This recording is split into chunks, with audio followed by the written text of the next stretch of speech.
Good morning, conversationists. It's good to have you back on my channel again.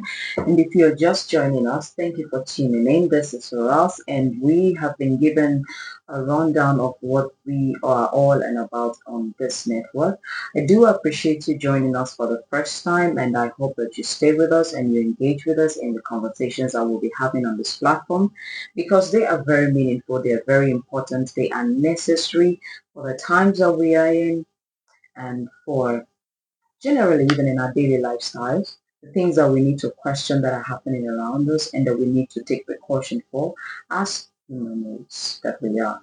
Okay, so today my focus is on the next thing, subject that I wanted to focus on, where the next segment that I've planned for my podcast, which is I have titled it Listen to the Feminine Side.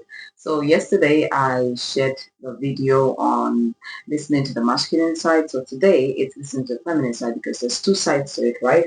We are talking about humanity, so we cannot exclude one gender over the other. We have to talk about the two.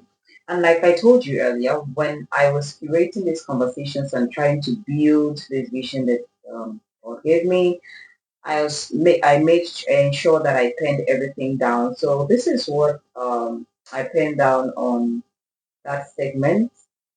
The women's voices have grown on every side of the earth and is still gaining ground in many areas and situations on the earth. What is the feminine perspective on life in general? And where do women hope to make a change and why? Listen to the feminine voice one more time. So I added that one more time for the simple reason that women have been speaking up on a lot of things in the last couple of years, in the last 20 years. We've seen quite a drastic change in the way the world has, in the way that the world has evolved. And for the world to evolve, it's not with animals or plants and trees first. It's first with us human beings, and then the animals and the other plants, then they follow, right? So women have evolved in the last 20 years and so much has changed. So much has changed in the world. There's more inclusivity, especially in, holding social, social status and all of that. In terms of what we call in the past, well, in terms of domestic violence, family issues, the family structure, which had been greatly compromised in the past. I wouldn't say that's how God made us. God didn't make us with the intention that one spouse or rather one gender is supposed to be oppressing the other in terms of sexual abuse, domestic violence, and all whatnot that you can think of. And so women have thrived and women have tried to change the narrative. They have tried to free themselves from some of these, horrible experiences that they have. And it's been good, not just women, because when women are warring against such oppressions and such, such conditions that they met their mothers and they don't want to be there anymore, they are also trying to change the narrative for the girls, right?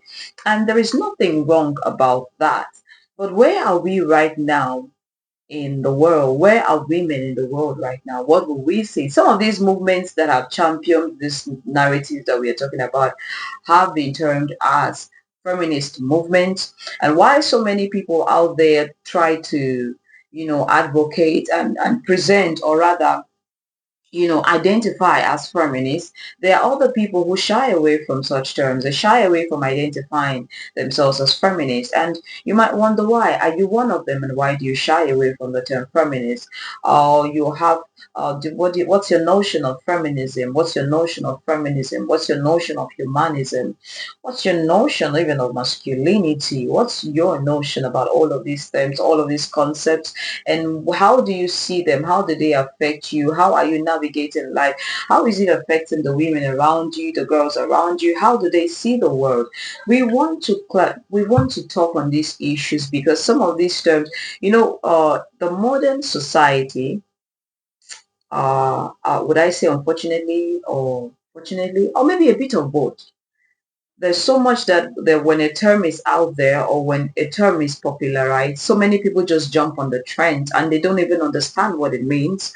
Either they're jumping on the trend, accusing it they are for it or they are against it. Take for example the some years back we had an issue. There was a problem in the USA where an African American was, was suppressed to death by the name of George Floyd, right? And then the next thing we hear, there's a movement for what was hashtagged all over social media, all over the world, Black Lives Matter, right? And people began to run with that vision, Black Lives Matter, Black Lives Matter, Black Lives Matter, Black Lives Matter. And for some reason, I really like, I was so sorry about what happened. But then Black Lives Matter, I didn't want to get carried away by those hashtags, Black Lives Matter. I don't know if I also at some point I Black Lives Mattered on Facebook. Maybe I did one or two times, but I didn't want to get carried away by it. And more so, it was even more surprising. I could see, of course, Africans in not just in the diaspora, but in other African countries, everybody just started going Black Lives Matter for several months. They were protesting on the streets, talking about it. And I was like, okay, this is coming from real, like, broken Africans, especially for those of us who live in Africa. This is coming from broken people. I do not know if actually African leaders also jumped on that trend.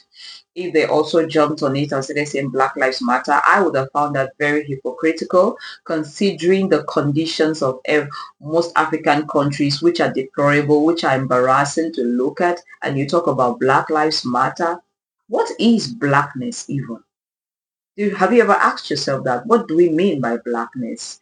Because I grew up and I was being told a lot about, oh, they are blacks and they are white. Okay, I don't want to dwell on that a lot, all right? I don't want to dwell on that a lot, but I want to say that I don't want to dwell on any of that. But I just wanted to use that as an example to show you some of the concepts that I've developed in women's studies, that as somebody who has also studied in that field and who is still learning in that field in women's studies, there's so much that is going on and there's so much interpretation, misinterpretation, reinterpretation, and some of these things we need to clarify them, because people just come up in work, and especially the Gen Zs, the present generation, they just hear terms and they just start running it with it without knowing the meaning, the in-depth or the origin of such terms. And when the is it in economics that it's been said, or generally, that when the purpose of a thing is not known, abuse is inevitable.